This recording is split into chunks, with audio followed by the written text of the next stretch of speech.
Abran su Biblia a Juan capítulo 7, por favor. Juan capítulo 7.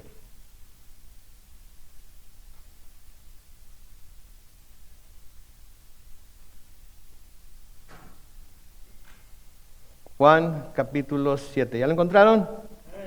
Vamos a orar. Bendito Padre Celestial, te damos tantas gracias, Señor, en esta mañana por tu amor, por tu misericordia. Te damos gracias, Señor, que tenemos la oportunidad de reunirnos una vez más, de levantar nuestras voces, manos y corazón a ti en adoración y alabanza. Y que ahora podemos, Señor, abrir tu palabra y buscar el Espíritu Santo, el poder del Espíritu Santo para poder entender lo que tienes para nosotros hoy.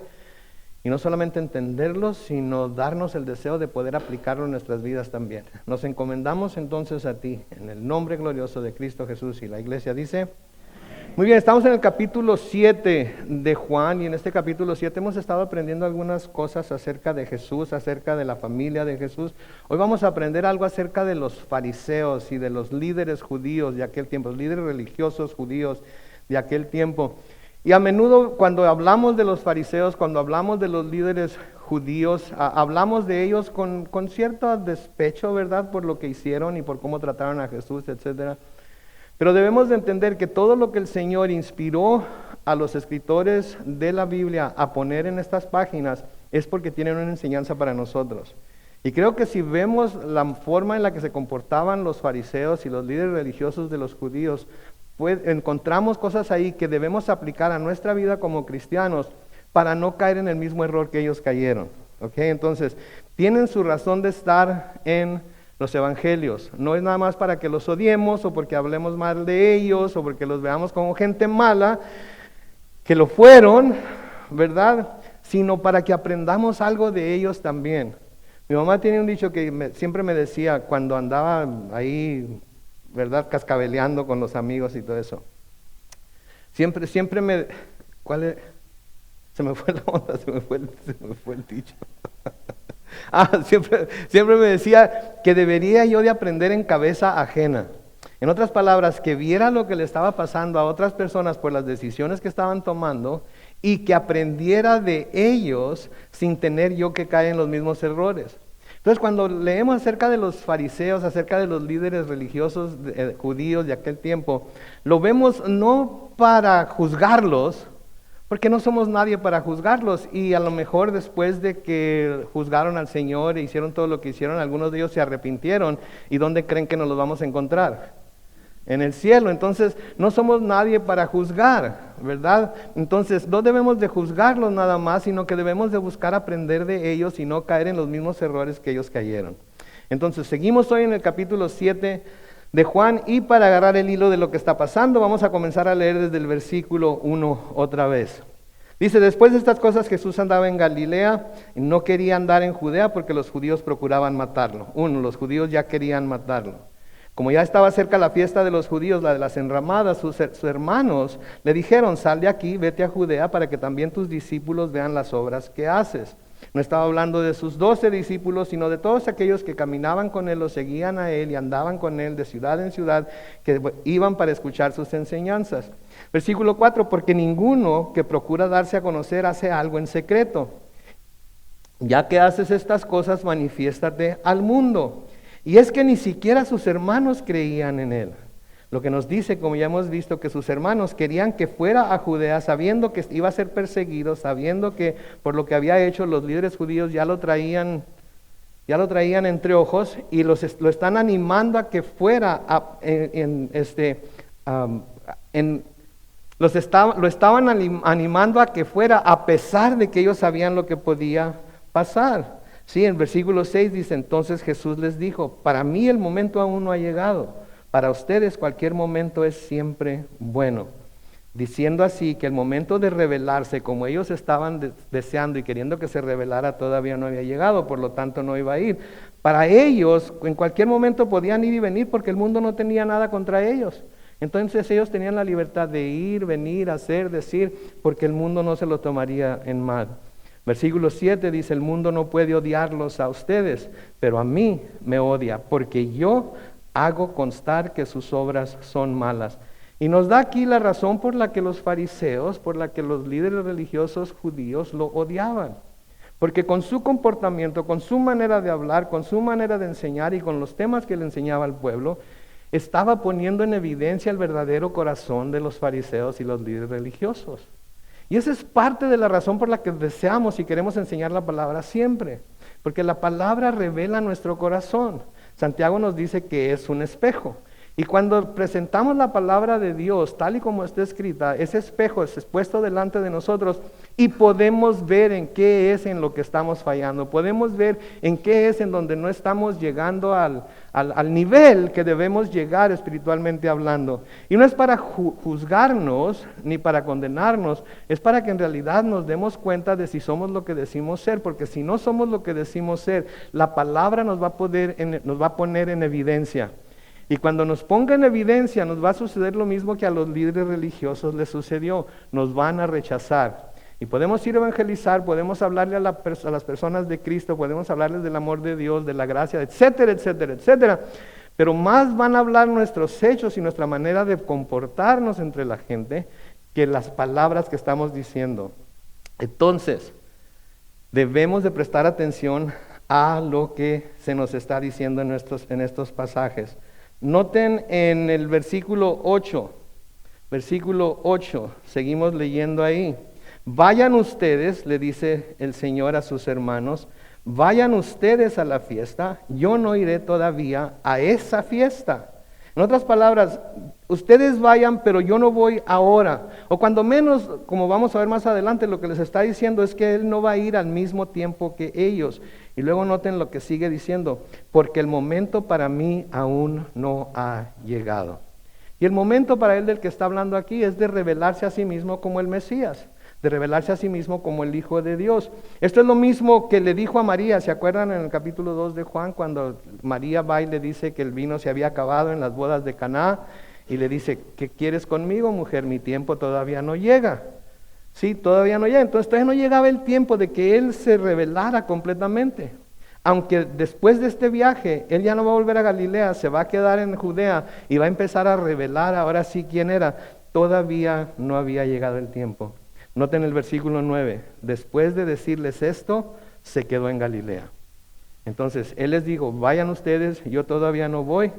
Me imagino, por lo que leemos, que ellos se fueron, pero Él se quedó en Galilea. Por eso les digo que dijo no ahora o no al mismo tiempo que sus hermanos, pero sí iba a ir. Era imperativo que Él fuera porque ahí iba a comenzar entonces a revelarse como el Mesías, como el Hijo de Dios. Versículo 10 dice, pero después de que sus hermanos se fueron, también Él fue a la fiesta, aunque no abiertamente, sino como en secreto. Y los judíos lo buscaban en la fiesta y decían, ¿y dónde está ese? Me gusta la versión Reina Valera contemporánea, porque dice que los judíos, los líderes de los judíos dicen, ¿en dónde está ese? ¿Dónde está ese mentiroso? ¿En dónde está ese loco? ¿En dónde está? Me imagino yo que eso es lo que han de haber estado pasando por la forma en la que lo juzgaban. Sí, pero lo buscaban en la fiesta. Entonces debemos notar aquí en lo que estamos leyendo, qué tan afín estaba siempre el Señor con su Padre. Qué tan afín estaba siempre el Señor con su Padre. Qué tan cercano estaba Él y qué tan cercano estaba su mente y su corazón de lo que el Padre lo había enviado a hacer y de en qué etapa de su ministerio se encontraba, ¿sí? Hasta el punto de saber el momento exacto cuando tenía que ir. Y permítanme sugerirles que no es solamente porque era el Hijo de Dios, sino era por la relación tan cercana que tenía con el Padre. Porque se la pasaba orando, porque conocía las Escrituras, porque sabía cómo operaba el Padre y él quería apegarse a la forma de operar del Padre tanto como se pudiera. Y siempre hacía las cosas de acuerdo a su voluntad y en el tiempo que el Señor se lo decía. Ahora, notemos también que lo que él sabía que iba a suceder, sucedió. Los judíos lo andaban buscando.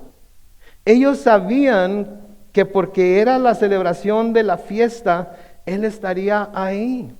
De alguna manera, aún en su juicio de Jesús, sabían que Jesús iba a estar en la fiesta porque era la obligación de todo buen judío ir y pasar tiempo en Jerusalén durante las fiestas.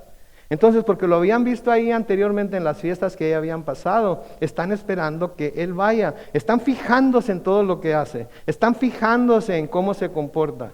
Están fijándose que cada vez que hay una fiesta, Él está en Jerusalén, Él está predicando, Él está haciendo alguna buena obra. Y esperan que vaya. No esperarían que Él no fuera.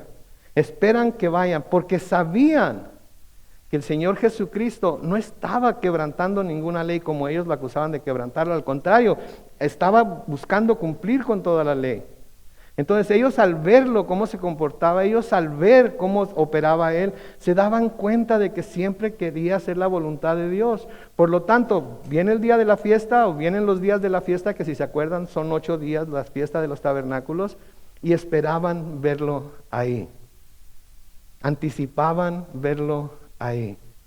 Qué cosa tan hermosa, ¿verdad? Que sabían que Jesús, pasara lo que pasara, lo anduvieran buscando para matarlo, lo anduvieran buscando para hacerle cualquier cosa que le quisieran hacer, interrogarlo, juzgarlo, lo que sea.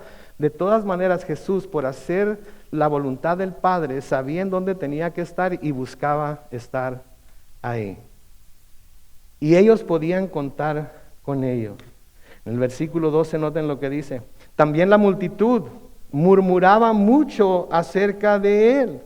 Donde la multitud andaba hablando. Jesús estaba en la boca de todo mundo. Jesús estaba en la boca de todo mundo y estaban murmurando sobre Él por todas las cosas que había hecho anteriormente. Algunos decían, Él es una buena persona.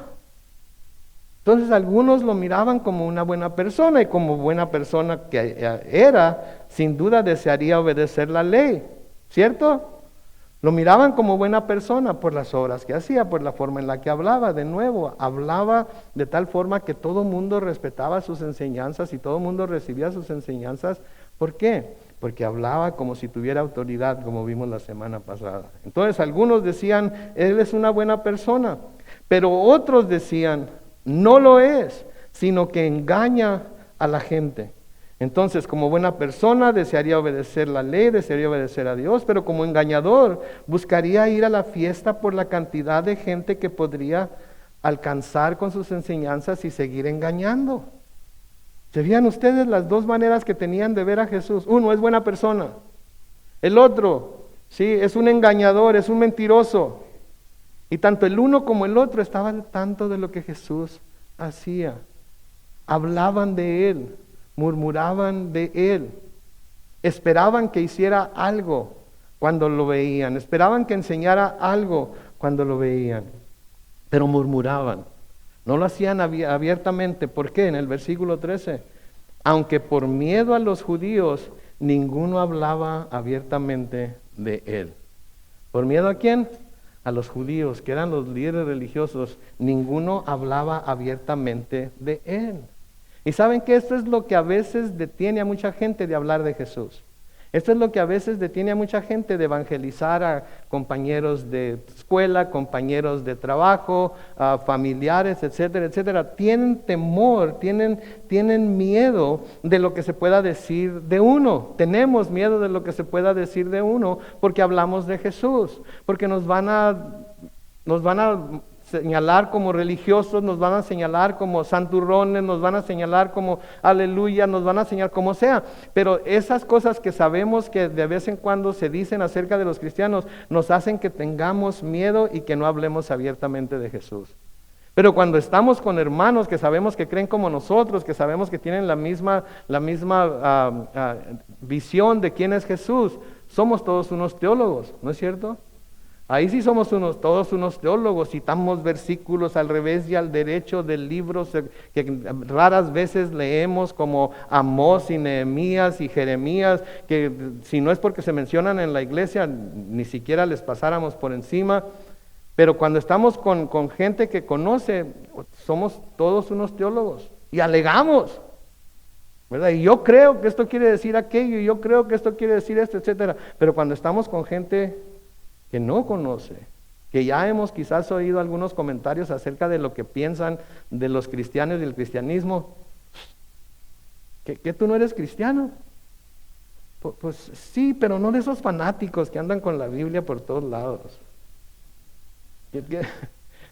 Pero tú vas a la iglesia, ¿qué no? Sí, pero no a una de esas iglesias en donde lo único que se pasan haciendo es enseñar la Biblia. No, yo voy a una iglesia de esas tranquilas, calmadas, tú sabes. que tenemos mucha música y la Biblia es nada más un pequeño tema, una exhortación, una pequeña plática, sí, nada más, pero nada muy profundo, porque no queremos ser como esos fanáticos. Entonces, estas personas tenían su opinión, buena o mala, pero ninguno de los dos grupos, sí, hablaba abiertamente por miedo a los judíos. Entonces, noten, el mismo debate de siempre acerca de la persona de Jesús es lo que se presenta desde entonces.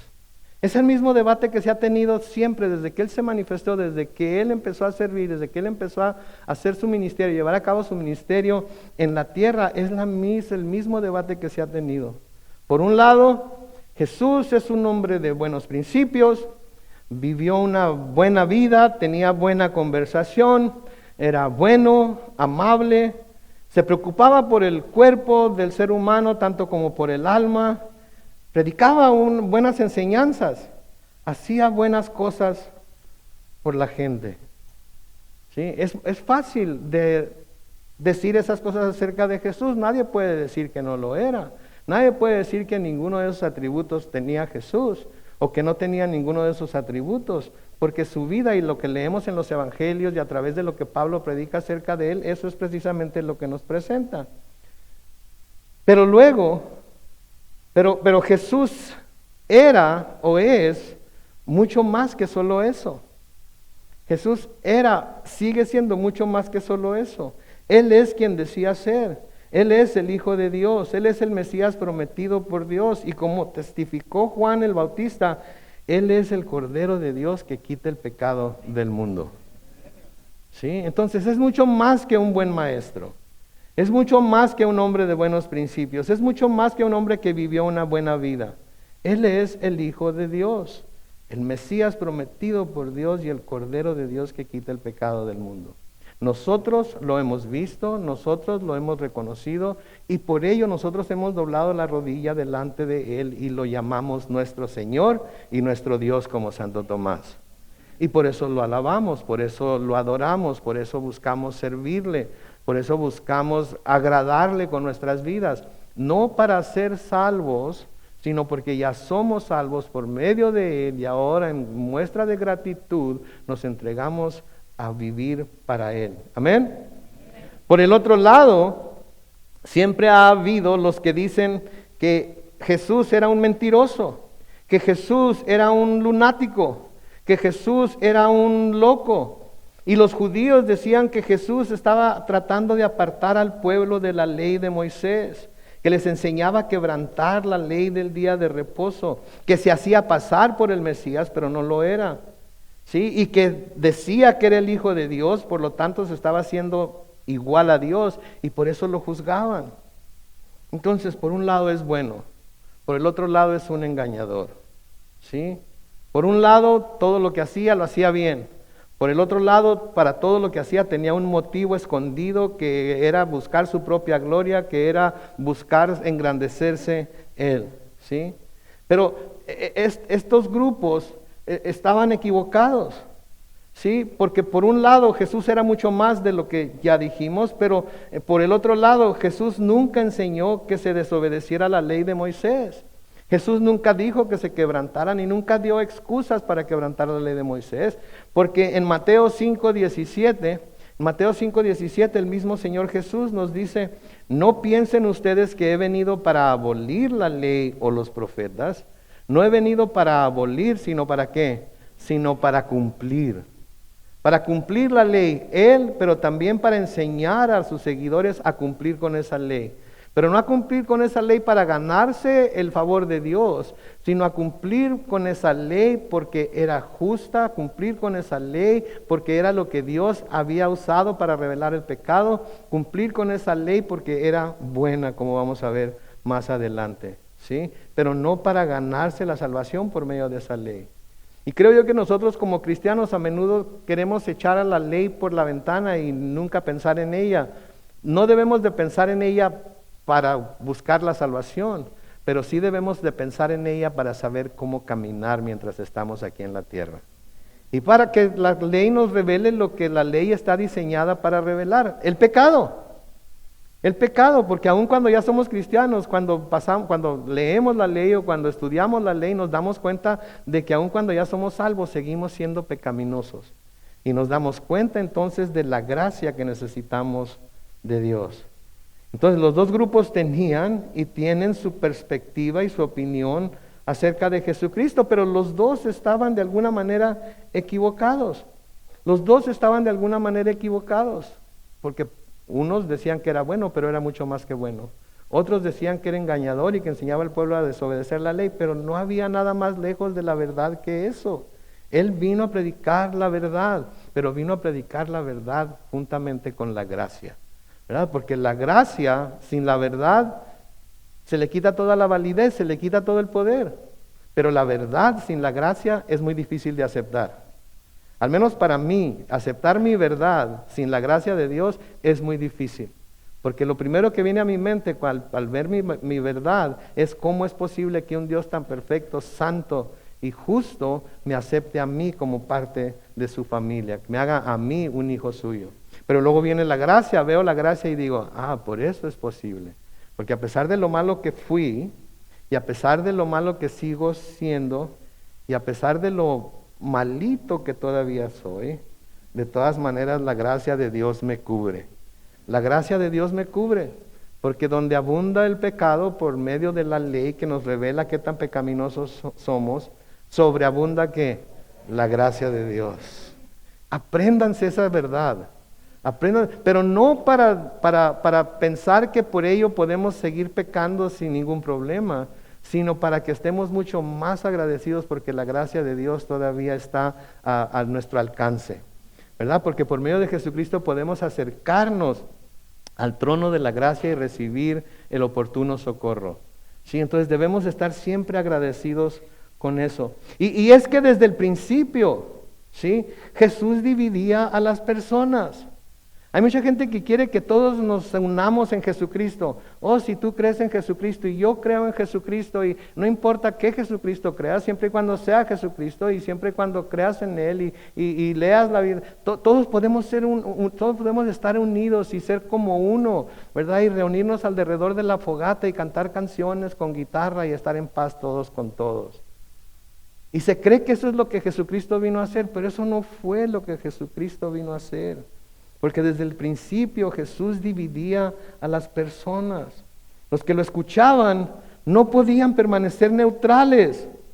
Tenían que decidir de una o de otra manera, de una o de otra forma acerca de quién era Jesús. Ya fuera como alguien bueno o como un engañador. Ya fuera que determinaran que era alguien bueno o que era un engañador. No se puede escuchar las enseñanzas de Jesús, ver las obras que Jesús hizo y decir, pues yo soy neutral, yo ninguno ni otro. Porque ser neutral es igual a no creer. Es igual a, si yo no voy a tomar una decisión, mi vida va a tomar una decisión por mí. Si yo no voy a tomar una decisión, si yo no voy a decir, si no voy a hacerme para un lado o para el otro, voy a caminar siempre queriendo estar la mitad en un lado y la mitad del otro. Y cuando llegue al final de mi vida, eso no me va a salvar. Tengo que tomar una determinación aquí, ahora, ya. Y eso es lo que Jesús hace.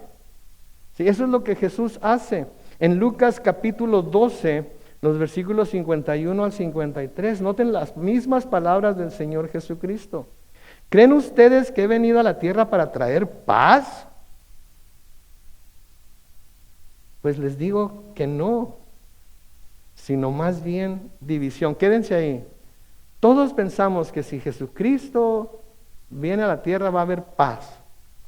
Jesucristo ya vino a la tierra una vez. ¿Hubo paz? No. Jesucristo va a venir a la tierra una segunda vez. ¿Va a haber paz?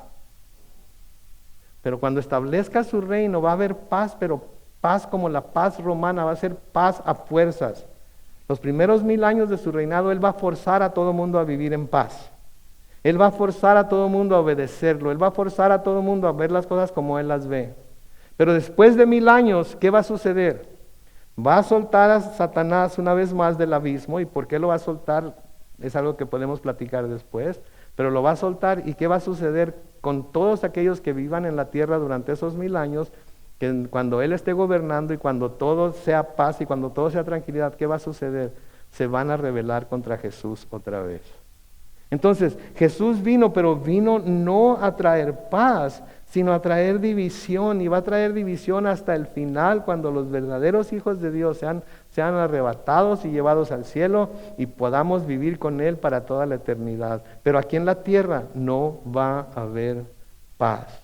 El versículo 52, Lucas 12:52 dice, porque de ahora en adelante una familia de 5 estará dividida en 3 contra 2 y en 2 contra 3. Versículo 53, el padre se enfrentará con el hijo y el hijo con el padre. La madre estará contra la hija y la hija en contra de la madre. La suegra estará en contra de su nuera y la nuera en contra de su suegra. Como dijimos la última vez, eso no se me hace que sería muy difícil, ¿verdad? Eso se espera, ¿verdad? Pero entonces vemos que el Señor no vino con la ilusión de que ahora la tierra va a estar llena de paz y gloria a Dios en las alturas, paz a los hombres de buena.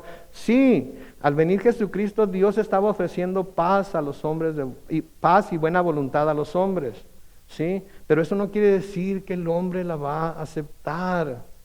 Eso no quiere decir que el hombre va a decir, ok, yo quiero paz. No, va a estar siempre en guerra. Va a estar siempre en guerra con su lado bueno y con su lado malo, por así decirlo. Va a estar siempre en guerra con las cosas del cielo y con las cosas de la tierra. Hay una guerra tremenda entre la gente en este siglo, en este tiempo. Porque constantemente están teniendo que ser enfrentados por mantenerse con los pies aquí sobre la tierra y deseando las cosas de la tierra, o viviendo deseando las cosas del cielo y estar en el cielo con el Señor. Esa es una lucha tremenda, es una guerra tremenda que tenemos cada día. Porque por un lado la tierra tiene muchas cosas buenas que ofrecer, no podemos negarlo, ¿no es cierto? Muchas cosas bonitas que ofrecer, muchas cosas cómodas que ofrecer.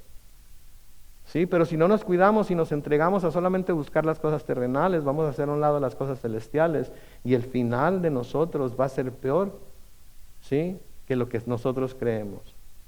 Por el otro lado, el cielo nos está ofreciendo tantas cosas hermosas, pero eso nos lo está ofreciendo ¿para cuándo?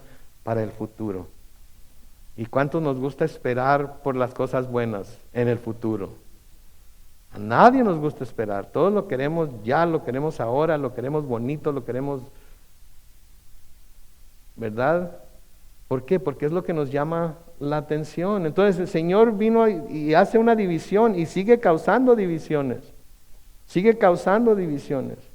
Jesús les preguntó a sus discípulos en una ocasión, noten en Mateo capítulo 16, los versículos 13 y 14. Al llegar a la región de Cesarea de Filipo, Jesús preguntó a sus discípulos, ¿quién dice la gente que es el Hijo del Hombre? Hablando de sí mismo. El versículo 14 es, ellos dijeron, primer grupo, unos dicen que es Juan el Bautista, otros que es Elías y otros, grupo número 2, que es Jeremías o alguno de los profetas. Juan el Bautista que acabamos de ver, que acabamos de escuchar, que acaba de morir, que entregó su vida. Otros Elías, que es uno de los profetas más famosos de Israel. Pero otro que es Jeremías o alguno de los otros profetas. Jeremías habló mucho acerca de los tiempos finales, habló mucho acerca del regreso de Israel después del cautiverio, etcétera, etcétera. Entonces siempre hay dos versiones de quién es Jesús. Mateo 16, 15 al 17 sigue diciendo, y él les preguntó, ¿y ustedes quién dicen que soy yo? Simón Pedro le respondió, tú eres el Cristo, el Hijo del Dios viviente. Y entonces Jesús le dijo, bienaventurado eres Simón, hijo de Jonás, porque no te lo reveló ningún mortal, sino mi Padre que está en los cielos. ¿Se dan cuenta? Pedro supo exactamente qué contestar. Y el Señor lo felicita. ¿Por qué? Porque el conocimiento que Pedro tenía, lo que Pedro contestó, no lo había recibido de ningún hombre. No lo había recibido de ningún estudio. Lo había recibido directamente del Padre que está en los cielos. ¿Y sabe qué? Déjeme decirle algo. Si usted ha llegado como Pedro a reconocer a Jesús como lo que verdaderamente es, debe regocijarse y regocijarse en verdad en esta mañana, porque es solo por la gracia de Dios que esto le ha sido revelado.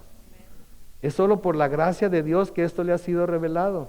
Es solo por la gracia de Dios que ahora nosotros lo reconocemos, porque algunos de nosotros nos negamos por mucho tiempo y una gran parte de nuestra vida a reconocerlo, ¿no es cierto? Estábamos tercos a no reconocerlo, por más que se nos hablaba, por más que se nos decía, por más que sentíamos que algo nos decía que lo que se nos estaba diciendo era la verdad, lo rechazábamos con todo nuestro corazón, así como ahora lo hemos aceptado con todo nuestro corazón. Y eso no puede llevarse a cabo si el Padre no nos lo revela por medio del Espíritu Santo. ¿Sí? Entonces debemos estar agradecidos con Dios porque nos contó entre aquellos que debíamos conocer la verdad y que esa verdad de saber quién es el Hijo de Dios, de saber que Jesús es el Mesías, nos iba a hacer libres.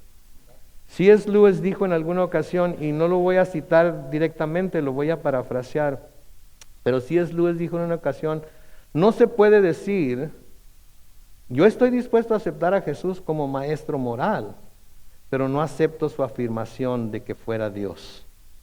Noten lo que está diciendo, no se puede decir, no se puede estar dispuesto a aceptar, yo estoy dispuesto a aceptar a Jesús como un maestro moral, pero no acepto su afirmación de que era Dios. Un hombre que fue simplemente un hombre, y dijo el tipo de cosas que dijo Jesús acerca de sí mismo, no se le puede ver como un buen maestro. ¿Cómo se le va a decir a un maestro que es un buen maestro cuando todo lo que está diciendo son mentiras?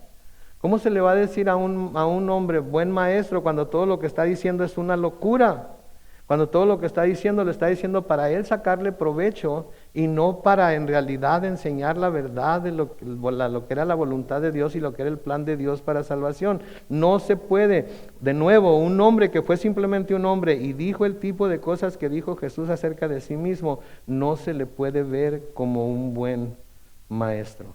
Se le tendría que ver como un lunático o peor, un demonio del infierno. Se tiene que tomar una decisión. O bien Jesús fue y es el Hijo de Dios, o es un loco o algo peor.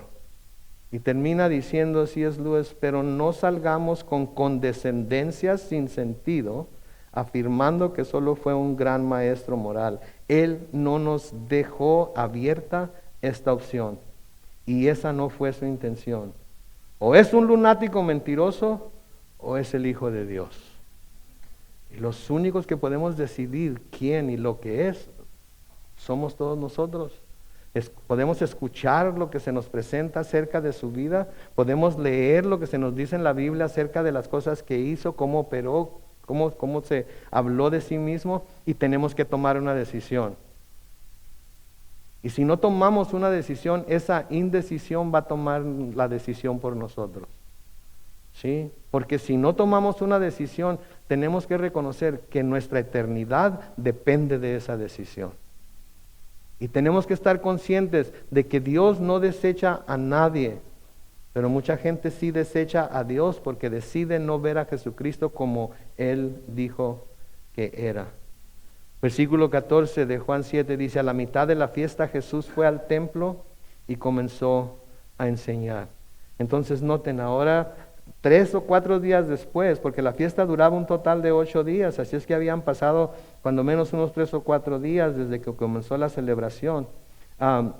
Jesús va, se pone en el templo y comenzó a enseñar. Para ese tiempo ya habría millares de personas en Jerusalén, si no es que cientos de millares que iban a celebrar la fiesta. Así es que imagínense cuántas personas tendría Jesús que lo iba a estar oyendo. El Señor Jesucristo aprovechaba bien el tiempo, ¿no es cierto? Iba durante la fiesta, sabía que iba a haber gran cantidad de gente y predicaba el Evangelio porque quería alcanzar a cuantas personas pudiera alcanzar. Esa es una de las cosas por las que les doy gracias a Dios por el internet, por las redes sociales y todo eso, porque alcanzamos a muchísima gente que de otra manera no viene a la iglesia, no iría a una iglesia. Y no se imaginan la cantidad de personas que ven este servicio durante la semana y que ven nuestros estudios en el canal de YouTube, que escuchan la palabra de Dios y que nos dan gracias y le dan gracias al grupo de producción y al grupo de video y de audio y todo eso, porque es por ellos que tenemos la habilidad para poder presentar estos estudios. ¿Sí? Ellos que están ahí atrás al tanto de los versículos, al tanto de las tomas, al tanto de subirle y bajarle, prenderle y apagarle, ponerlo en mute y quitarle el mute, es por ellos. Y ese es un servicio que le están prestando a Dios por medio del cual están sirviendo a otros. Entonces él fue al templo y comenzó a enseñar. Versículo 15 dice, y los judíos se asombraban y decían, ¿cómo es que éste sabe de letras sin haber estudiado? ¿Cómo es que éste sabe de letras sin haber estudiado? Y lo que querían decir es que ¿cómo sabe este de letras sin haber estudiado con nosotros? ¿Cómo sabe este de letras si nunca fue a ninguno de nuestros seminarios? Si nunca fue a ninguna de nuestras escuelas, si él no se sentó a los pies de Gamaliel como algunos de nosotros nos hemos sentado a aprender de él, ¿cómo es que sabe estas letras? ¿Sí? ¿Cómo es que sabe estas letras? Ellos decían que quienes no pensaban y enseñaran lo que ellos enseñaban y pensaban no era de Dios. Ellos esperaban que el Mesías primero fuera con ellos a presentarse, y luego, después de ser examinado por ellos y de ser aceptado por ellos, entonces se pudiera empezar a predicar. Pero el Mesías nunca fue con ellos. Lo vemos desde su nacimiento, lo estábamos platicando el martes. ¿Con quién fue? ¿A quién se le presentó primeramente el hecho de que el Señor Jesucristo había nacido? ¿A quiénes? A los pastores, a la gente humilde. Si no fue al palacio del rey Herodes para avisarle, oye rey Herodes, el Hijo de Dios ha nacido hoy en Belén. Porque ¿qué iba a querer hacer? Que lo quiso hacer pero no pudo. ¿Qué iba a querer hacer? Iba a querer matarlo. No se presentó en Roma tampoco. Se presentó a gente humilde, se presentó a gente lejos, que vivía lejos de Israel, a los magos que vinieron de Oriente. Sí, no pusieron un montón de estrellas, no pusieron una cartelón con estrellas en el cielo, el Hijo de Dios con una flecha apuntando hacia Belén. No, nació en un pesebre, nació en un establo. Y como les pregunté el martes, ¿cuántos de ustedes han estado en un establo? Está limpiecito y bien oliente y muy bien adornadito y todo. ¿Cómo está? Es un cochinero, es un trochil, diría mi mamá. Sin embargo, el Hijo de Dios nació en un trochil rodeado de vacas y camellos, me imagino, bueyes y ovejas, uno que otro.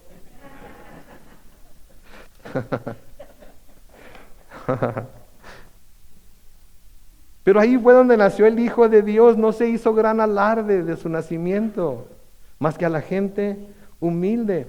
Pero no a los fariseos, no a los líderes religiosos, a la gente que Dios sabía que iba a tener un corazón para recibir, porque cuando se les anunció a los pastores, ¿qué hicieron los pastores inmediatamente? Fueron a ver. ¿Qué hizo Herodes cuando los reyes magos vinieron y le preguntaron? Vayan y búsquenlo y luego vengan y díganme. No fue. ¿Por qué? Porque el corazón humilde está más listo para recibir el mensaje de salvación que el corazón de aquel que es orgulloso, del corazón de aquel que cree que todo lo sabe, del corazón de aquel que ya no necesita de nada ni de nadie más. Él ya lo tiene todo bien figurado, ya sacó las cuentas y ya sabe cuándo y cuánto y cómo. Y cree que está seguro porque todo lo ha calculado y sus cálculos le salen con que estoy bien con Dios. Y si no estoy bien, no estoy tan mal como muchos otros que conozco. Entonces eso me va a salvar. Entonces no era que no haya estudiado, era que no había estudiado con ellos.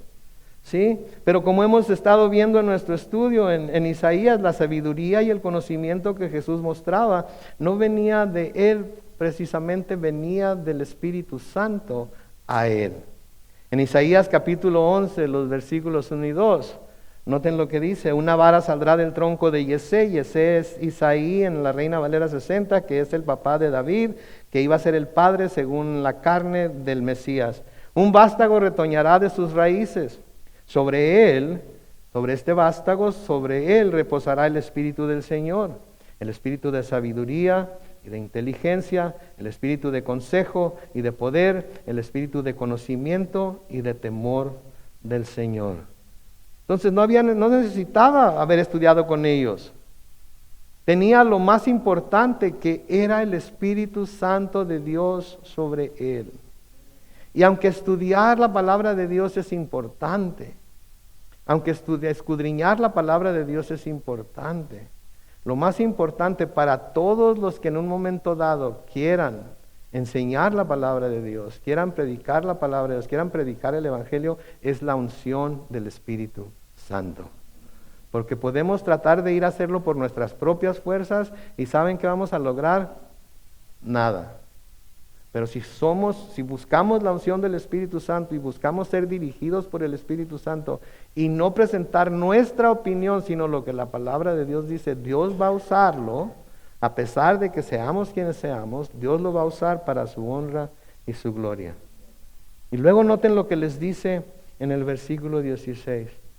Jesús le respondió, esta enseñanza no es mía, sino de aquel que me envió. En otras palabras, esta enseñanza no está saliendo de mí, esta enseñanza me la enseñó a mí, el que me envió. Y el que lo había enviado, ¿quién era? El Padre. Y luego noten el versículo 17, el que quiera hacer la voluntad de Dios, conocerá si la doctrina es de Dios o si yo hablo por mi propia cuenta. Noten por favor lo que está diciendo aquí el Señor entre líneas. El que quiera hacer la voluntad de Dios, ¿cuántos quieren hacer la voluntad de Dios? Ok. Entonces, si quieren hacer la voluntad de Dios, van a conocer la doctrina, que la doctrina es de Dios o su enseñanza es de Dios, o van a saber si Él hablaba por su propia cuenta. ¿Qué nos quiere decir esto? Esto es muy importante para entender este versículo. ¿Okay? El que quiera hacer la voluntad de Dios va a conocer si la doctrina es de Dios. Lo que quiere decir aquí en términos más simples es que el que quiera hacer la voluntad de Dios va a conocer si esta doctrina es de Dios. ¿Por qué?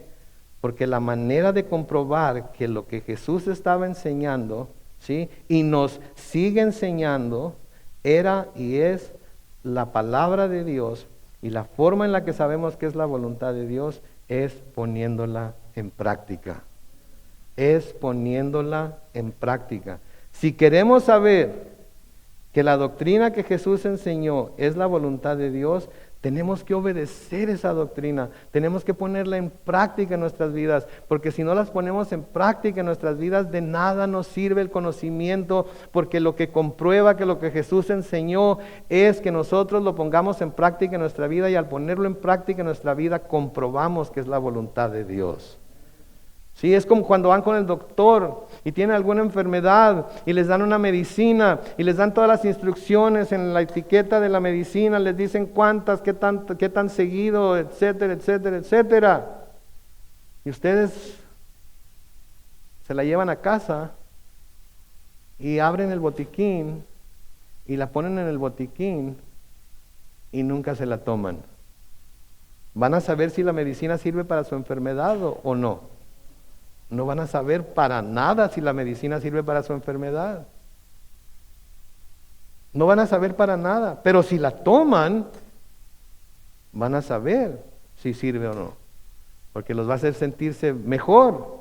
Aunque como van las cosas ahorita, a veces las medicinas son peores que la enfermedad, ¿verdad? Pero en fin, si no la toman, no se van a dar cuenta. Entonces podemos ver aquí, el que quiera hacer la voluntad de Dios conocerá si la doctrina es de Dios o si yo hablo por mi propia cuenta. Y todos podemos decir amén. Yo quiero hacer la voluntad de Dios. Entonces, si quieres hacer la voluntad de Dios y las enseñanzas de Jesucristo son la voluntad de Dios, ¿qué vamos a hacer con esas enseñanzas? Las vamos a poner en práctica. Y si no las ponemos en práctica, no vamos a saber si es o no la voluntad de Dios. Dios dice en su palabra que debes hacer esto. Pero creo que en mi situación no aplica.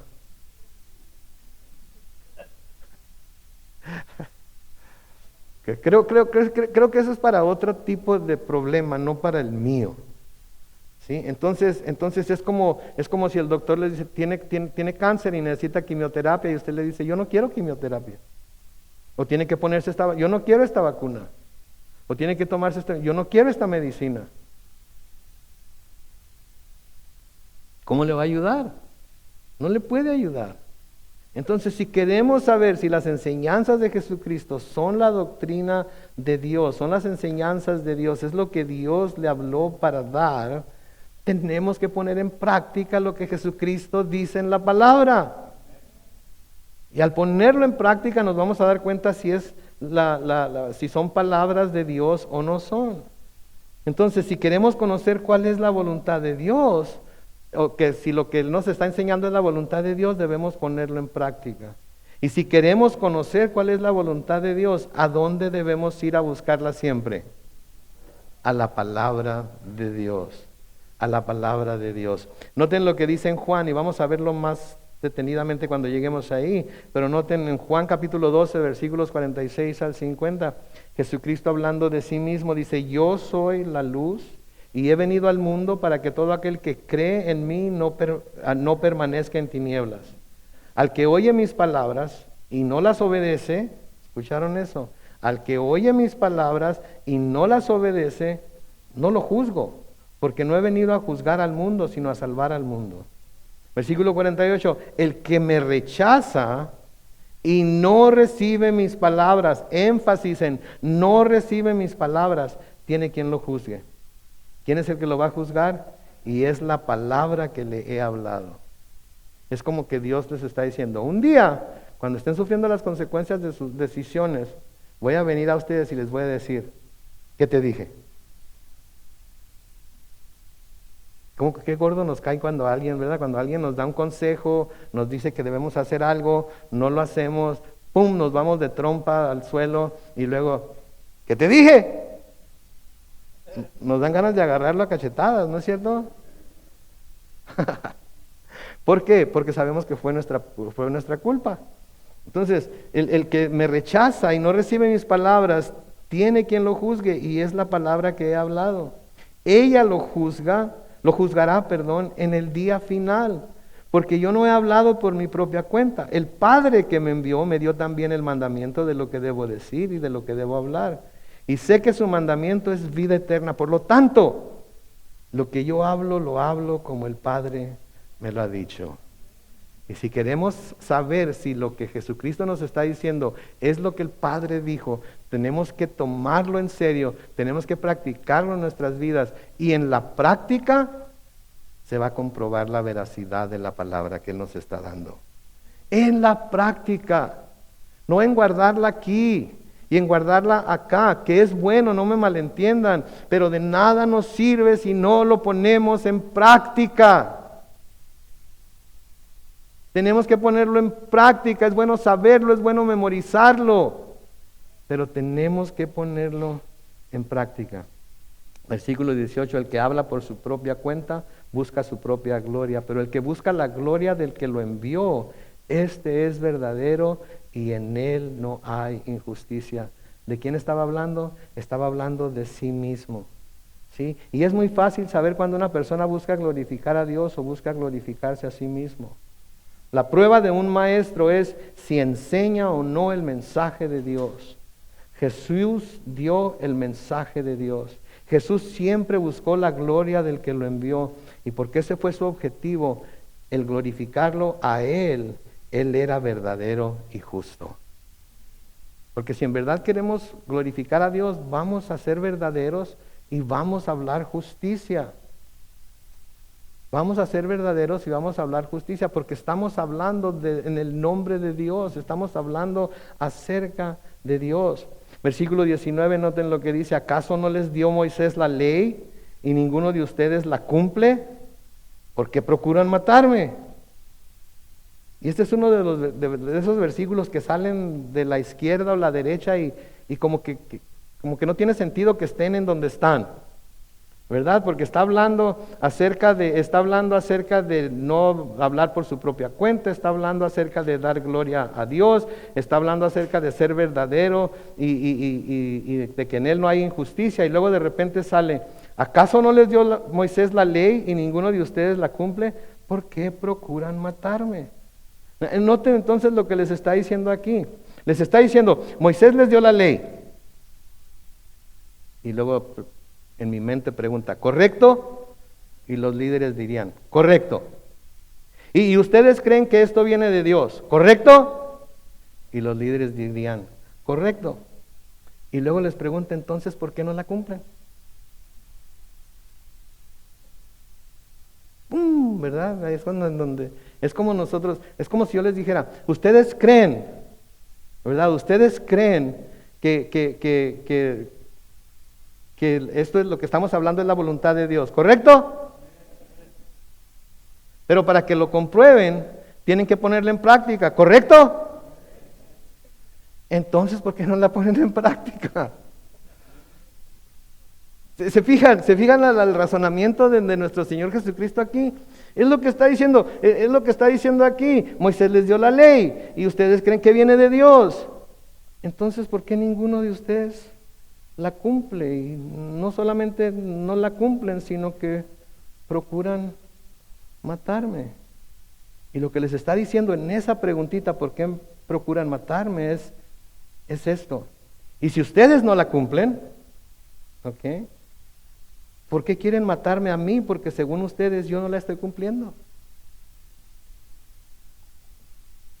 ¿Cuán grande es su osadía de querer matarme a mí por no cumplir la ley de Moisés? Pero ustedes no la cumplen. Un predicador que oigo de vez en cuando dice, alguien diga ouch.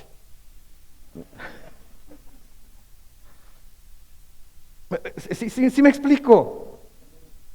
Si lo que les estoy diciendo lo consideran la verdad, si lo que les estoy diciendo lo consideran la voluntad de Dios, si lo que les estoy diciendo lo consideran doctrina sana y la doctrina que Dios enseña, y todos dicen amén, ¿por qué no la cumplen? ¿Por qué no la cumplimos? Si la entendemos tan claramente, ¿por qué no la cumplimos? ¿Sí? ¿Por qué no la cumplimos? La multitud respondió en el versículo 20, tienes un demonio. ¿Quién procura matarte? Noten, obviamente la multitud no sabía lo que él sabía. Los judíos planeaban en secreto aprenderlo y matarlo, pero lo descubrirían más adelante. Cuando Jesús sanó en el día de reposo a un hombre que tenía una mano atrofiada, ¿se acuerdan? En Mateo capítulo 12, los versículos 13 y 14. Mateo 12, 13 y 14. Entonces le dijo a aquel hombre, extiende tu mano. El hombre la extendió y su mano le quedó tan sana como la otra. Pero los fariseos, en cuanto se fueron, ¿qué hicieron? Conspiraron para matar a Jesús. Conspiraron entre ellos mismos. No iban a decirle a todo el pueblo, hay que matarlo, no, conspiraron entre ellos mismos. ¿Cómo dice el dicho? A la miseria le gusta la compañía, ¿verdad? Entonces algunos se sentían amenazados por lo que Jesús estaba haciendo y diciendo, y en lugar de meditar y pensar que quizás lo que estaba diciendo y haciendo era lo que Dios le había dado, empiezan a conspirar para matarlo. Versículo 21, Jesús les respondió, hice una obra y todos se quedan asombrados, todos se quedan extrañados, todos se han maravillado. ¿Sí? Los he sorprendido con la obra que hice. Pero ¿de qué se están maravillando o sorprendiendo? ¿De que había sanado a un enfermo? No, se estaban maravillando y sorprendiendo de que alguien como él, aparentemente un hombre piadoso que enseñaba con autoridad, que había hecho algo bueno, lo hubiera hecho durante el día de reposo, quebrantando así, según los líderes religiosos, la ley de Dios. Eso era lo que los tenía asombrados. Es como cuando cometemos un error. Se nos sale algo no muy cristiano delante de gente a la que le hemos estado evangelizando o hablando de Dios, y se nos sale algo así que no es evidencia de que seamos cristianos, es evidencia de que todavía nos falta, somos una obra en proceso, ¿verdad? ¿Y qué es lo primero que sale de sus bocas? Pues no que eras cristiano. Pues no que muy santito. Pues no que tú ya no decías esas palabras. ¿Quién sabe qué palabras dirían? Yo no sé, yo no estaba ahí. Pues no que... Pues no, pues. ¿Sí? Entonces para ellos no era lo que los asombraba, no era la sanidad del enfermo. de aquel hombre que tenía 38 años enfermo y que no podía caminar, era que lo hubiera hecho durante el día de reposo. Y en los siguientes versículos vemos cómo Él los reprende a ellos usando el mismo argumento que ellos están usando para reprenderlo a Él. Chequen el versículo 22. Por cierto, Jesús hablando aquí, Moisés les dio la circuncisión, ¿cierto? Sí, ¿verdad? Y luego les aclara, y hay unos paréntesis en mi Biblia que dice, no porque sea de Moisés, sino de los padres. Y en el día de reposo ustedes circuncidan al hombre. ¿Qué tiene que ver esto con todo lo que estamos viendo? Noten, ¿cómo comienza este versículo? Dice, por cierto, o podría ser a propósito. La circuncisión no vino por primera vez por medio de Moisés, vino por medio de Abraham. Entonces la circuncisión fue mucho antes que la ley, ¿sí?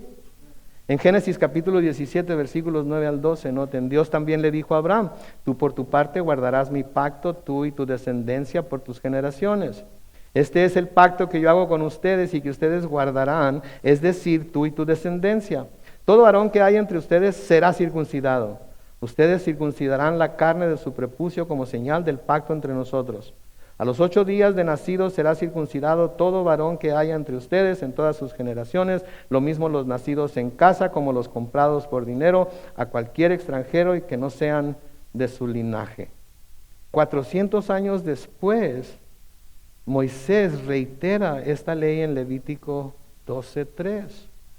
Entonces esto es lo que está pasando aquí, ¿ok? Presten atención. El celebrar el rito de la circuncisión de un niño implicaba muchísimo trabajo. Tenían que preparar los instrumentos, tenían que tener una ceremonia, tenían que preparar comida para hacer la celebración. Se causaba que se derramara sangre, que era en contra de la ley. De nuevo, se tenía que preparar comida para la celebración. Entonces, hacer todo esto sería contrario a la ley, ¿no es cierto? Todo esto, si cayera en el día de reposo, sería contrario a la ley. ¿Están de acuerdo conmigo? Ok, qué bueno. Entonces, si el 8º día de la vida de un varón caía en el día de reposo, ¿saben qué? Los líderes y los fariseos no aplazaban la fecha del rito de la circuncisión hasta después del día de reposo. La circuncisión la hacían ese mismo día, aunque cayera en el día de reposo, para no quebrantar la ley que les había dado por medio de Abraham. Entonces, para no quebrantar una ley, ¿qué hacían? Quebrantaban otra. Presten atención, a mí cuando veo estas cosas y las estudio digo, Chihuahua, ¿cómo se parecen a nosotros, verdad? Porque a veces buscamos con tanto afán no desobedecer una ley, pero al no desobedecer esa ley, si no tenemos cuidado, desobedecemos otra. Ya me lo terminamos. Además de que se producía una herida, hablando de la circuncisión, que se tenía que tratar, vendar, curar, y se tenía que hacer todo lo posible por dar alivio al afectado, aun cuando fuera el día de reposo o sábado. ¿De qué era lo que estaban acusando al Señor Jesucristo? De sanar en el día de reposo. De sanar en el día de reposo. Pero ellos, por cumplir con la ley de la circuncisión, ¿qué hacían el mero día de reposo? También buscaban sanar en el día de reposo. Entonces, noten el versículo 23, y me estoy emocionando aquí, pero, noten el versículo 23. Si para no quebrantar la ley de Moisés, el hombre circuncidado en el día de reposo, y no está hablando de un hombre adulto necesariamente, está hablando de hombre como género, ¿por qué ustedes se enojan conmigo por sanar completamente a un hombre en el día de reposo? A ver, échense ese trompo a la uña. Fariseos, judíos, líderes religiosos. ¿Ok? Si para no quebrantar la ley de Moisés, ustedes circuncidan a los hombres en el día de reposo, si el 8º día después de su nacimiento cae en el día de reposo, entonces ¿por qué ustedes se enojan conmigo por sanar completamente a un hombre en el día de reposo? Ustedes permiten que los hombres sean circuncidados en el día de reposo, para que la ley de la circuncisión no sea quebrantada. Y al hacer esto, quebrantan la ley del día del reposo y aún así se enojan conmigo por sanar a un hombre en el día de reposo. Si ustedes no consideran circuncidar a alguien con todo y lo que esto implica hacer como quebrantamiento de la ley, ¿por qué si consideran el sanar completamente a alguien como tal? ¿Se fijan la manera en la que está razonando el Señor Jesucristo con ellos? Les está echando en cara su propia desobediencia y les está diciendo, ¿qué cara tienen ustedes de juzgarme a mí si ustedes están haciendo lo mismo? Ay, aquí es cuando el espejo se pone enfrente de uno y nos preguntamos, ¿qué cara tengo yo de juzgar y condenar a nadie cuando yo estoy haciendo algo similar? Cuando yo estoy haciendo algo igual, cuando yo estoy haciendo algo peor todavía. Mis hermanos, aquí es en donde las Escrituras nos encuentran con nosotros, se encuentran con nuestro corazón y nos revelan exactamente lo que somos. Por eso se dice que la iglesia está llena de hipócritas, porque a veces lo somos. Pero como les digo siempre, siempre hay lugar para uno más, así es que inviten a muchos hipócritas. Sí.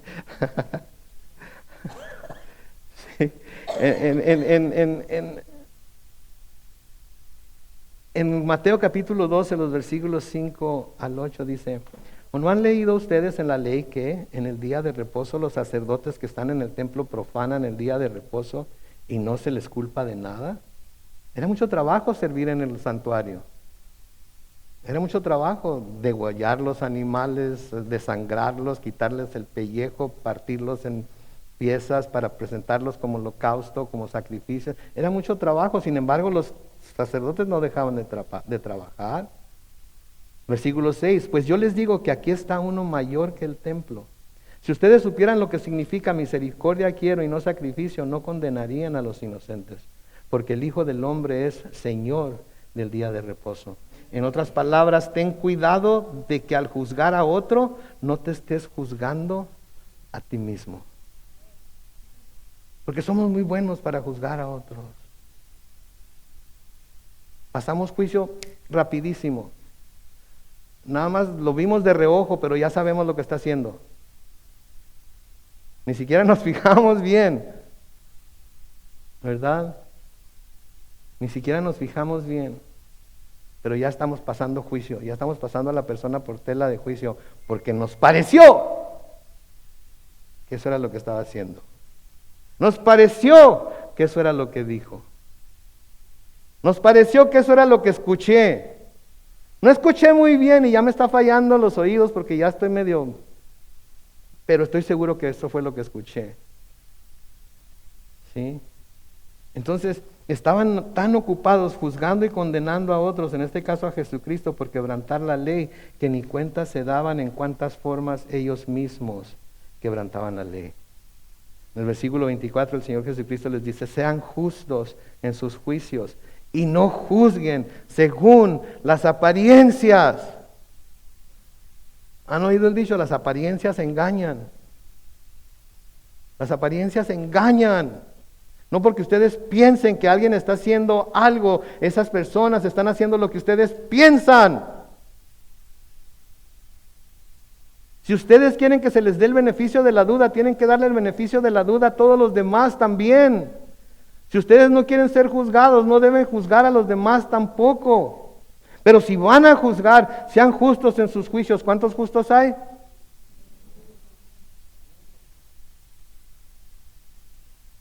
Eso nos dice que no deberíamos de juzgar nunca, ¿verdad? No deberíamos de juzgar nunca. No es bueno juzgar. Hay veces que hay que juzgar entre lo bueno y lo malo. Definitivamente hay veces que tenemos que juzgar, estamos obligados a juzgar. Pero no es bueno juzgar, pero si se va a juzgar a alguien debe ser con juicio justo y no según las apariencias, sino según la verdad. Y debemos ir con la persona con la que queremos juzgar y pedirle que nos dé su recuento de las cosas, su razón por lo que está haciendo, y no juzgar según lo que nosotros vemos. Especialmente si ya estamos un poco viejitos, que la vista nos falta, ¿verdad? Yo, por ejemplo, traigo 2 lentes de contacto diferentes. uno en el izquierdo para ver de cerca, otro en el derecho para ver de lejos. Si me quito los dos, me quedo ciego. Pero cuando veo a alguien, ay, mira, ¿es quien creo que es? ¿Está haciendo lo que veo que está haciendo? No, mis hermanos, no, hay que tener mucho cuidado con ese tipo de comportamiento. Por eso les digo que al estudiar a los fariseos también aprendemos algo.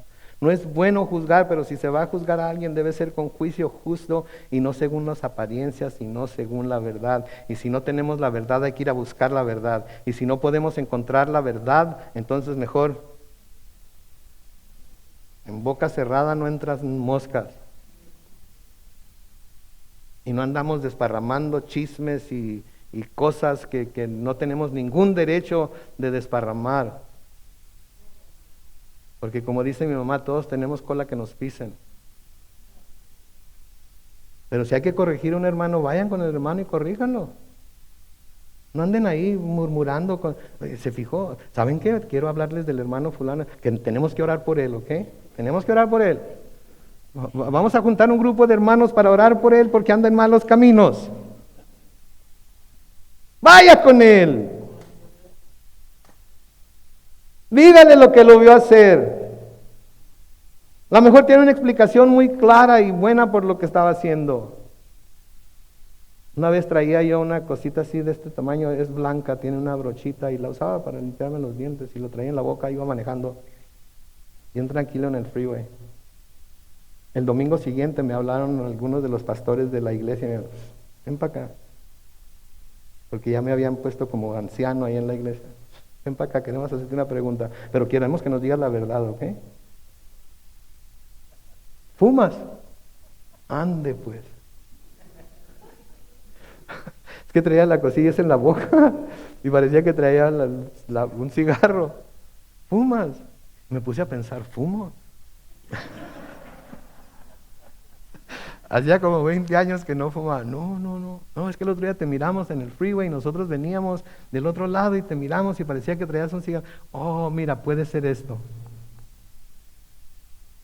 Pero fueron conmigo. Fueron a preguntarme. Fueron a avisarme lo que ellos habían visto. No se dejaron llevar por las apariencias. No fueron y le dijeron a todo el grupo de ancianos, ¿qué creen? Que sorprendimos al pastor Carlos fumando, así es que lo vamos a tener que descalificar del pastorado. Fueron conmigo, buscaron la explicación, la satisfacción, la explicación los satisfizo y ahí murió la cosa. Mis hermanos, por favor. Como la iglesia de Cristo, esa es la manera de operar que debemos de tener nosotros. Primera de Timoteo capítulo 1 versículo 8 dice, pero sabemos que la ley es buena cuando se usa de manera legítima. La ley no es mala, la ley es buena, pero se tiene que usar correctamente, se tiene que usar de manera legítima, o sea que se tiene que usar, valga la redundancia, la ley se tiene que usar de acuerdo a lo estipulado por la ley. Eso es lo que está diciendo. ¿Y cuál es el uso legítimo de la ley? Romanos capítulo 3, los versículos 19 y 20. Pero sabemos que todo lo que dice la ley se lo dice a los que están bajo la ley, para que todos callen y caigan bajo el juicio de Dios. Ya que nadie será justificado delante de Dios por hacer las cosas que la ley exige, pues la ley sirve ¿para qué? Para reconocer el pecado. La función legítima de la ley es hacer que los pecadores estén conscientes de su pecaminosidad. La ley no debe usarse para juzgar y mucho menos condenar a nadie. Esa es una responsabilidad que solamente le pertenece a Dios. Y qué bueno que solamente le pertenece a Dios. Porque si yo tuviera que juzgar, oh my goodness. Y estoy seguro que si ustedes tuvieran que juzgar algunas de las cosas que yo he hecho, no sé si podrían tenerme misericordia. Pero le doy gracias a Dios que no voy a ser juzgado por ustedes, sino por Dios. y Dios me va a ver en Jesucristo y no va a haber juicio para mí. ¿Sí? Por último, la moralidad legalista solo puede conducir muy fácilmente a juicios equivocados que llevan a la destrucción de los valores reales que son la gracia, la misericordia y la compasión por los pecadores, entre los cuales nos encontramos todos nosotros. No debemos de tratar de imponer moralidad por medio de la ley, porque primero, nadie la va a obedecer completamente, y segundo, no es eso para lo que la ley existe. La ley existe, de nuevo, para reconocer el pecado. Segunda de Timoteo capítulo 2 y el versículo 15. Segunda de Timoteo capítulo 2 y el versículo 15. Procura con diligencia presentarte ante Dios aprobado, como obrero que no tiene de qué avergonzarse. ¿Y qué dice? Que usa bien la palabra de verdad. Eso es lo que debemos hacer. Y eso es lo que debemos buscar. Y nunca de los nunca juzgarnos los unos a los otros, basado en apariencias, sino basados en la verdad. Amén. Oremos. Bendito Padre Celestial, te damos gracias, Señor, por tu palabra en esta mañana. Te damos gracias, oh Dios, por esta porción de la Escritura que hemos estudiado. Te pedimos, Señor, que la recibamos como tú quieres que la recibamos y que busquemos con el poder del Espíritu Santo poner en práctica, Señor, las cosas que en ella hemos aprendido. Sabemos que tú predicaste, Señor, aquello que Dios te dio, Dios el Padre te dio para predicar. Sabemos, Señor, que todo lo que dices es la voluntad de Dios, todo lo que dicen las Escrituras es la voluntad de Dios. Y sabemos que si queremos comprobar que lo que dijiste es de Dios, lo único que tenemos que hacer es ponerlo en práctica y podremos saber inmediatamente que sí funciona porque es la palabra viva de Dios. Sé con tu pueblo, Señor, sigue instruyéndonos, sigue ayudándonos a entender con claridad tu corazón, especialmente en lo que concierne a los pecadores y especialmente en lo que concierne nuestras relaciones los unos con los otros y cómo debemos vernos como tú nos ves. Gracias, Señor, por tu gracia, tu misericordia, tu bondad. Gracias, Dios, por tu perdón. Gracias por la nueva vida en Cristo. Gracias porque no hay condenación para los que estamos en Cristo Jesús. Gracias, Señor. Ahora ayúdanos a salir de este lugar y llevar este mensaje de esperanza a toda persona que nos quiere escuchar. Y aquellos que no nos quieran escuchar, que aunque sea de lejos, escuchen el mensaje y puedan acercarse a tu Hijo Jesucristo para recibir la salvación de sus almas. Nos encomendamos a ti, lo hacemos en el nombre glorioso de Cristo Jesús. Y la iglesia dice, amén.